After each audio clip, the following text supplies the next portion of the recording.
دوسرے پارے کے دوسرے پاؤں سے ہوا۔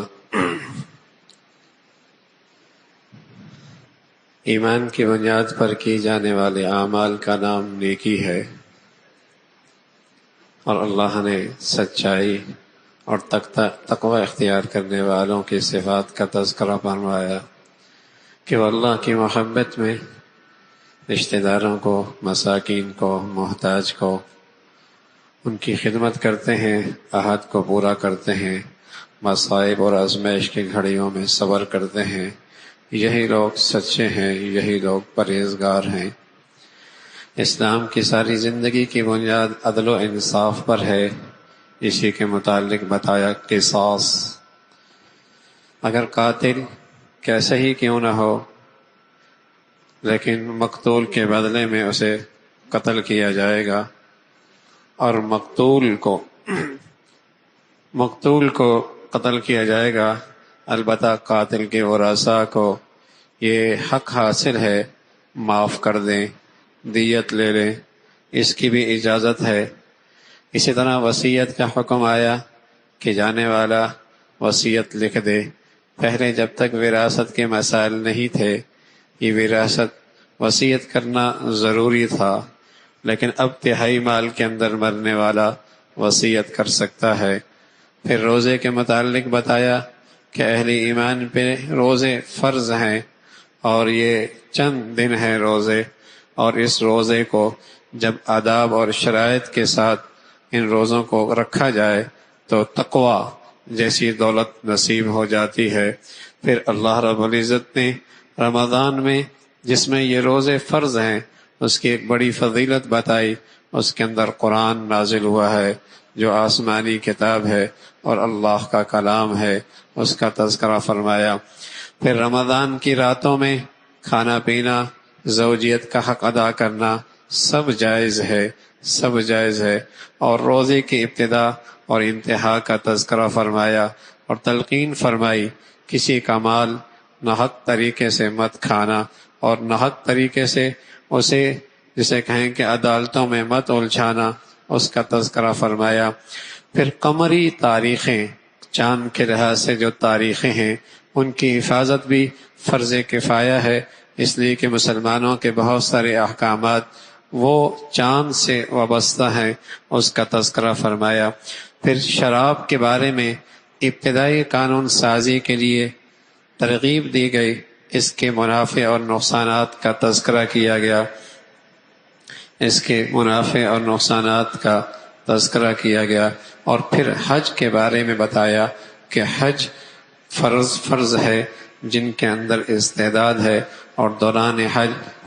بیع اور تجارت سب جائز ہے، البتہ ان احکامات کو اسی طریقے سے ادا کرنا جس طریقے سے شریعت نے مقرر فرمایا ہے۔ مشرکین منا کے بعد مزدلفہ جا کر ڈیرے لگا لیا کرتے تھے، عرفات نہیں جایا کرتے، تو تلقین فرمائی عرفات سے واپس آنا ہے۔ اور کچھ لوگ ہیں جو صرف دنیا مطلوب ہے ان کی، فرمایا ان کے لیے آخرت میں کوئی حصہ نہیں، اور کچھ ہیں جو دنیا بھی چاہتے ہیں آخرت بھی، اللہ ان کو رب العزت انہیں عطا فرما دیں گے۔ اور پھر فرمایا کہ منا کے اندر 3 دن رہنا واجب ہے، چوتھے دن کوئی رہ جائے تو اچھا ہے، نہ رہے تب بھی کوئی حرج نہیں، اس کا تذکرہ فرمایا۔ پھر کچھ وہ لوگ ہیں جو ان کے اندر تکبر ہے اور حق بات کسی حال میں ماننے کے لیے تیار نہیں، اور کچھ لوگ ہیں جن کے اندر عاجزی اور انکساری ہے، وہ اللہ کی خاطر سب کچھ قربان کرنے والے ہیں۔ پھر اہل ایمان کو سے تلقین فرمائی، ایمان والو اسلام میں پورے داخل ہو جاؤ اور اپنی پوری زندگی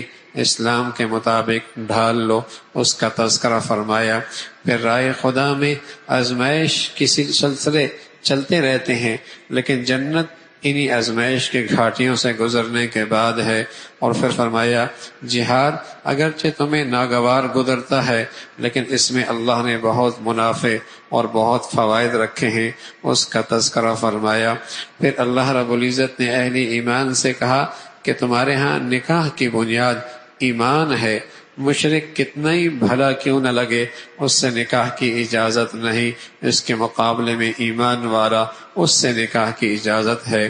پھر عورتوں کے مخصوص ایام، ان کے اندر وظیفہ زوجیت کی ادا کرنے سے ممانعت فرمائی ہے، اور ان ایام کے علاوہ وہ جسے کہیں کہ وظیفہ زوجیت ادا کر سکتا ہے۔ پھر مرد عورت کے ساتھ اچھے برتاؤ کی تلقین ہے۔ اگر کسی وجہ سے اگر آپس میں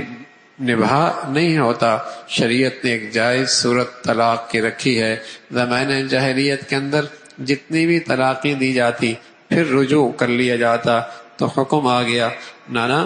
اب یہ ہے کہ طلاق 2 اور 1 کے بعد رجوع ممکن ہے، اور 2 کے بعد بھی رجوع ممکن ہے، لیکن 3 کے بعد پھر رجوع کی کوئی شکل نہیں ہے، اس کا تذکرہ فرمایا۔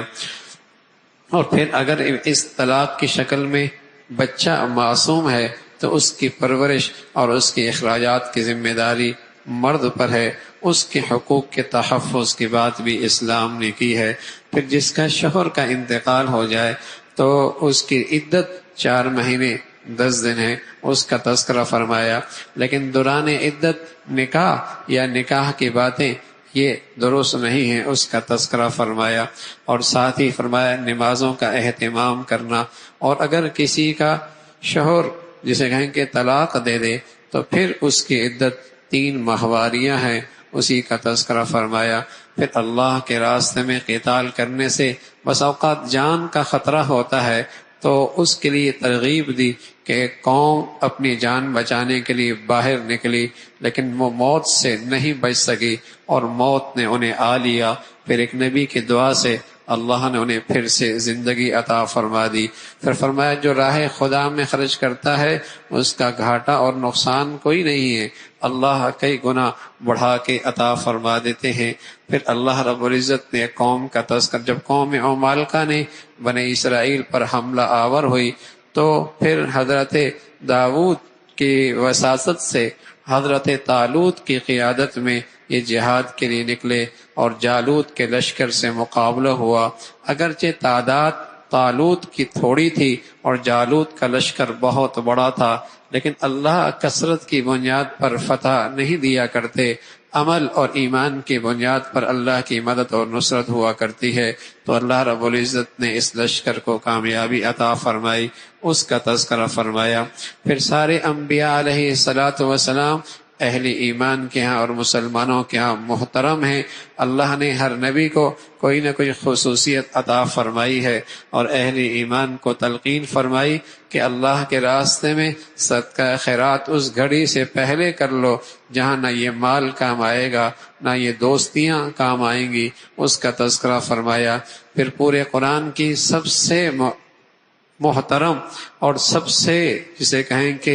شان والی آیت الکرسی کا تذکرہ فرمایا، جس میں اللہ کی توحید ہے اور ساتھ ساتھ اللہ کی صفات کا تذکرہ ہے، جو ہمیشہ ہے اور ہمیشہ رہنے والا ہے اور ساری کائنات کو سنبھالی ہوئی ہے، زمین و آسمان کا اکیلا بادشاہ ہے، اور اسے نہ نیند آتی ہے نہ اونگ آتی ہے، اس کا تذکرہ فرمایا۔ پھر دین کی باتیں بالکل واضح ہیں، اسلام کا پیغام بالکل واضح ہے، اور اسلام قبول کرنے کے لیے کسی پہ جبر نہیں ہے، اس کا تذکرہ فرمایا۔ پھر اللہ کی بڑائی اور وحدانیت کے 3 تذکرے ہیں، 3 واقعات کا تذکرہ ہے۔ ایک نمرود نے ابراہیم علیہ السلام سے مکالمہ کیا اور کہنے لگا تم اللہ کی بڑائی یوں بیان کرتے ہو کہ اللہ زندہ بھی کرتا ہے اور موت بھی دیتا ہے، یہ تو میں بھی کر سکتا ہوں کہ جس کے لیے موت کے آرڈر ہیں اسے رہا کر دوں، اور جو بے قصور ہے اسے پھانسی پہ لٹکا دوں، یہ کام تو میں بھی کر سکتا ہوں۔ تو ابراہیم علیہ السلام نے فرمایا پھر ایسا کرو کہ اللہ مشرق سے سورج نکالتے ہیں اور مغرب میں غروب کرتے ہیں، تو مغرب سے نکال کے دکھاؤ۔ فَبُهِتَ الَّذِي كَفَرَ، اسے کوئی جواب نہ آیا، اس کا تذکرہ۔ پھر حضرت عزیر علیہ السلام ایک طرف سے گزر رہے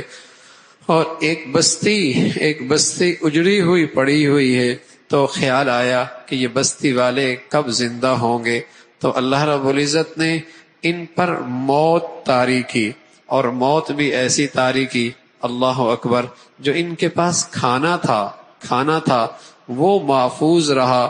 اور ان کی جو سواری تھی اس پر ہڈیاں بسیدہ ہو گئیں۔ 100 سال کے بعد آپ نے انہیں زندہ کیا تو کیا دیکھتے ہیں؟ کھانا سلامت ہے اور ان کی سواری بسیدہ ہڈیوں کی شکل میں ہے۔ اللہ نے اس پہ گوشت ڈالا، بال ڈالے، زندگی پیدا کر دی، تو بتایا کہ اللہ اپنی قدرت سے یہ سب کچھ کر سکتا ہے۔ ابراہیم علیہ السلام نے چاہا کہ میں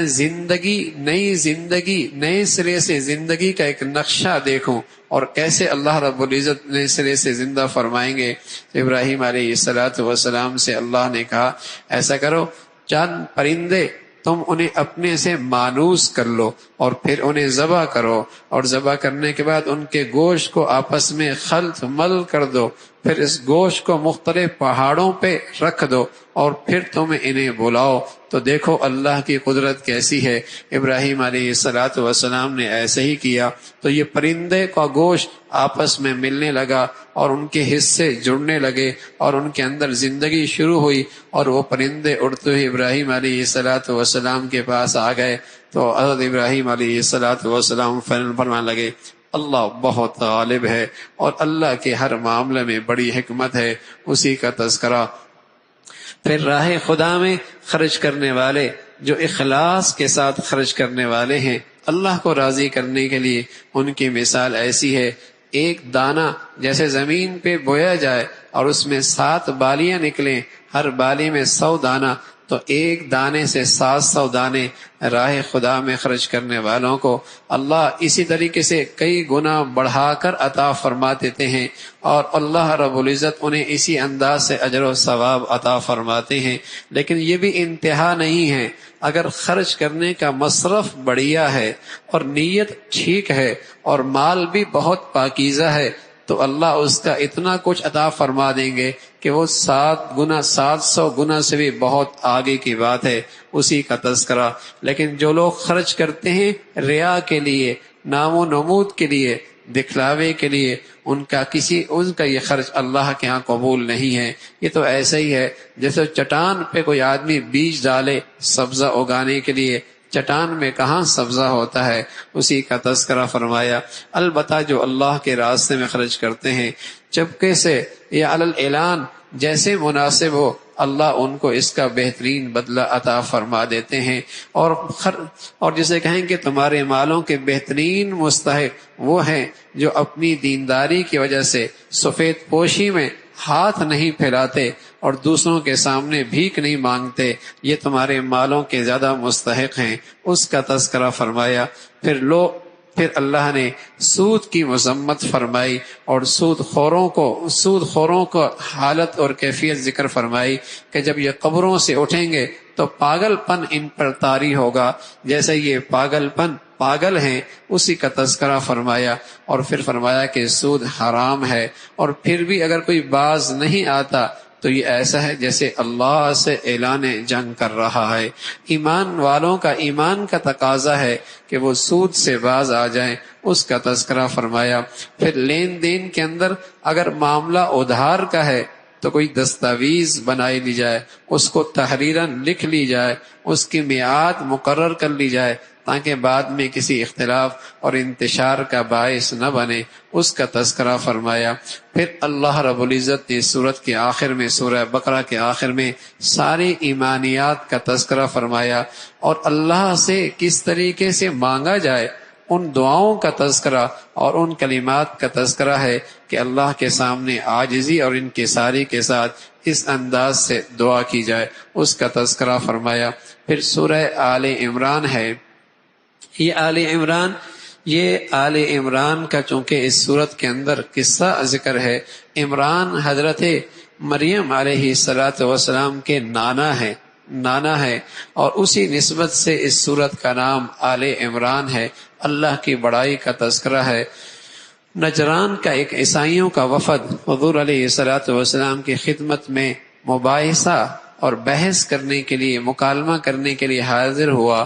اور اس کا عقیدہ عیسیٰ علیہ السلام کے بارے میں یہ تھا کہ عیسیٰ اللہ کے بیٹے ہیں، اور بعضوں کا عقیدہ تھا کہ عیسیٰ ہی اللہ ہیں، اور بعضوں کا عقیدہ یہ تھا کہ اللہ 3 حصوں کا نام ہے، ان میں ایک عیسیٰ علیہ السلام ہے۔ تو اللہ رب العزت کی بڑائی کا تذکرہ فرمایا کہ عیسیٰ علیہ السلام تو اللہ کے بندے ہیں، بیٹا تو اپنے باپ کے ہم شکل ہوتا ہے، عیسیٰ کو اللہ سے کیا نسبت ہے؟ پھر اللہ تو ہر چیز کو جاننے والے ہیں، عیسیٰ علیہ السلام پر تو بہت ساری چیزیں مخفی ہیں، اللہ تو نہ کھانے کی نہ پینے کی ضرورت ہے، عیسیٰ علیہ السلام تو ان تمام چیزوں کے محتاج ہیں، اس کا تذکرہ فرمایا۔ پھر اللہ کی بڑائی ہے، پھر انسانوں کو بہت ساری چیزیں محبوب ہوتی ہیں، وہ سونا چاندی ہے اور جانور ہیں، اور یہ ساری چیزیں بڑی پسندیدہ ہیں، لیکن جو لوگ پرہیزگار ہیں،